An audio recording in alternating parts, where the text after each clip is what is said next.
Olá, tudo bem? Tudo tranquilo? A gente viu nas aulas anteriores aí um pouquinho a respeito da estrutura da membrana e também a respeito dos transportes passivos.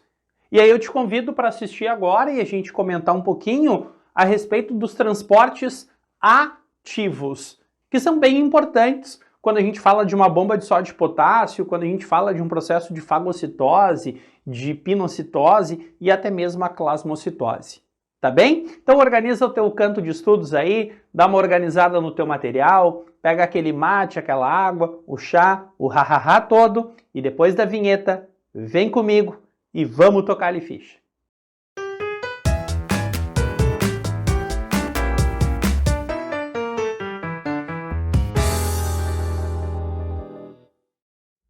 A gente passa a falar então agora a respeito de transportes ativos. E o que vai caracterizar cada um dos transportes ativos aqui? Eles são ativos porque envolvem um gasto de energia. A gente precisa da molécula de ATP, a gente precisa da energia para que esses transportes aconteçam. E aí, como envolve gasto energético, a gente diz que eles são processos endergônicos. Acontece uma assimilação de energia para que esses transportes aconteçam. E uma forma fácil, às vezes, de tu identificar um transporte ativo em uma questão é porque eles acontecem contra um gradiente de concentração. Tu vai transportar uma substância de onde tem menos dela para onde tem mais. Principalmente quando a gente fala dos transportes por bombas, que daí é onde vai entrar uma famosa bomba de sódio e potássio. Mas a gente tem os transportes por blocos também, onde temos as endocitoses e as exocitoses. E aí o gasto de energia vai estar relacionado à deformação da membrana plasmática, que a partir da ação de proteínas contráteis, como as fibras de actina e de miosina, a membrana vai ter que se deformar. Para isso envolve gasto de energia para conseguir envolver ou eliminar uma determinada molécula, uma determinada substância. Tudo bem? Bom, a gente começa falando de transportes de bloco, famosa bomba de sódio e potássio.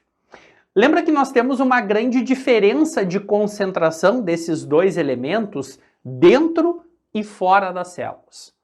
Olha ali o nosso esquema, ó.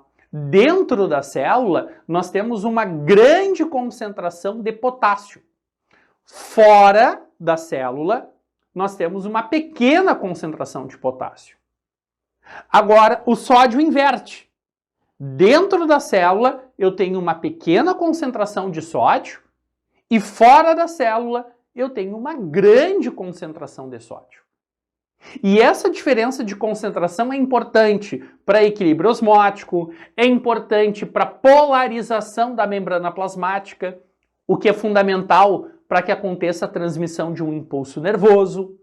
São algumas situações importantes para que a gente tenha essa diferença de concentração. Só que a membrana plasmática, naturalmente, é permeável para esses elementos.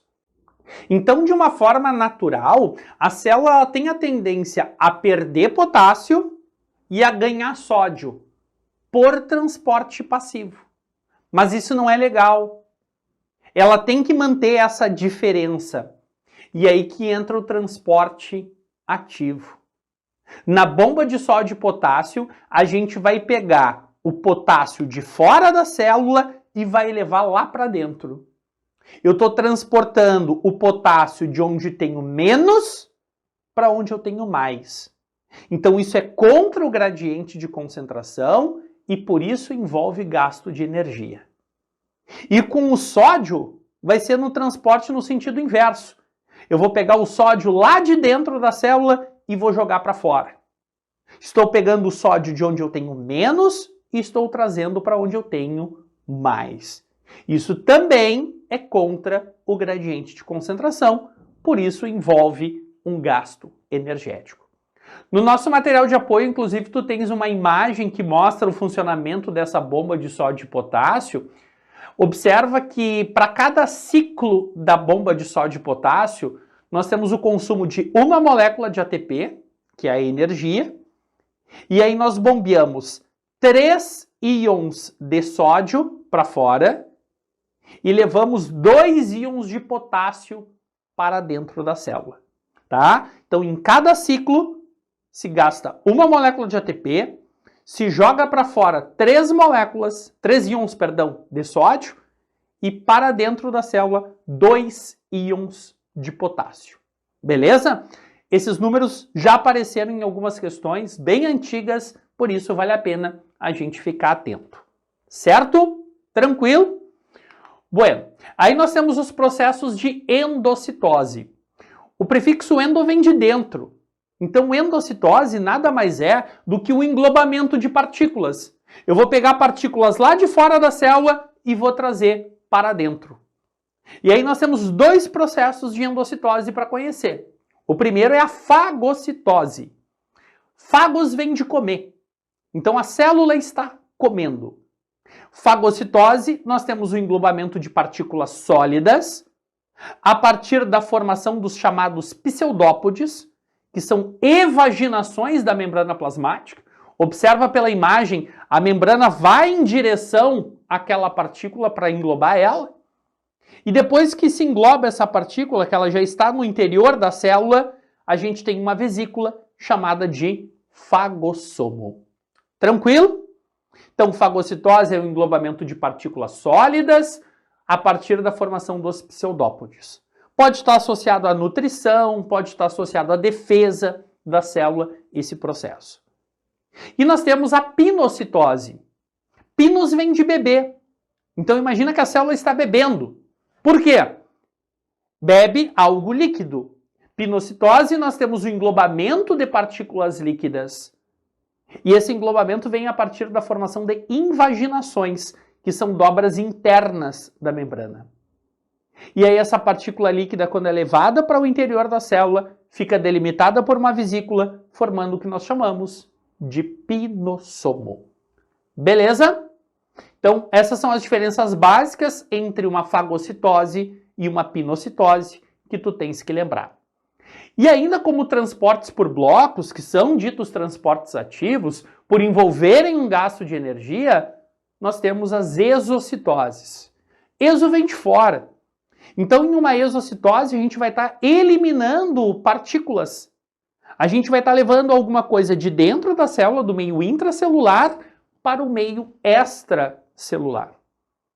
E aí o mais comum de aparecer para ti em prova é a clasmocitose, que nada mais é do que a eliminação de resíduos metabólicos. Aquilo que realmente não vai ser aproveitado no organismo. Por isso se fala que clasmocitose é como se fosse a excreção celular, porque tem eliminação de resíduos metabólicos. Mas não esquece como um exemplo de exocitose a secreção celular.